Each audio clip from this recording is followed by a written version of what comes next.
Hello, I'm going to play the cello part for Over the Rainbow. Couple things. One, I don't have a physical copy of the sheet music. I only have it on my computer, which is what I'm also recording on. So I'm going to be looking at my computer the whole time. So I'm sorry if that creeps you out, that I'm like kind of looks like I'm staring at you. I'm not. I'm looking at music. So sorry if that makes you feel weird, but I can't really do anything about it. Two, make sure you notice the bowing at the very beginning.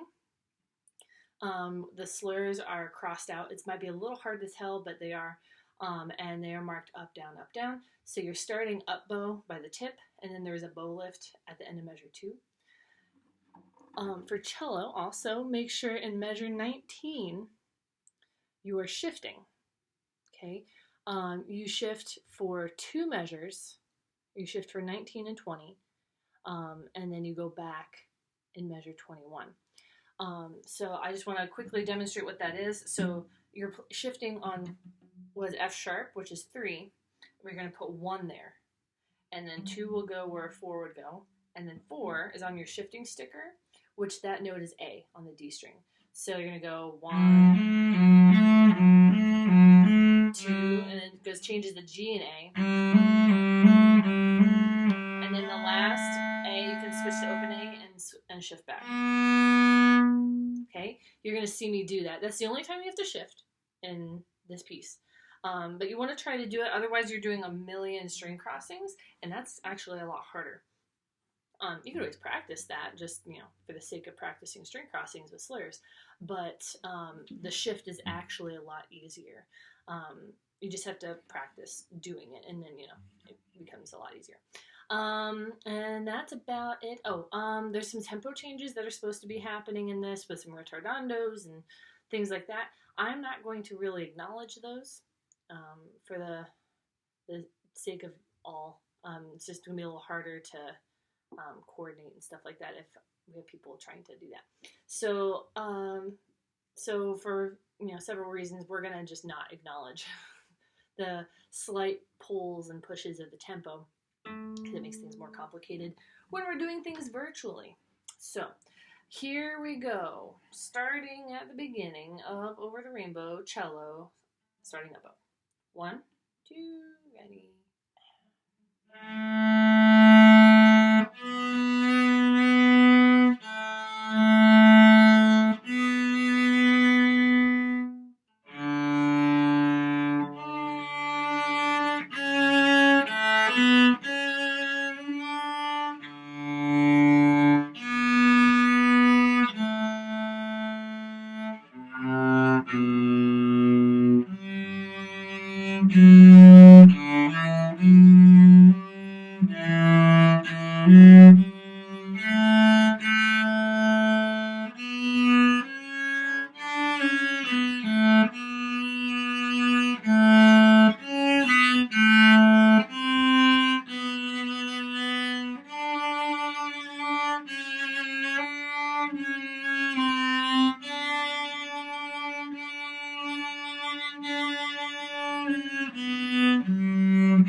There you go.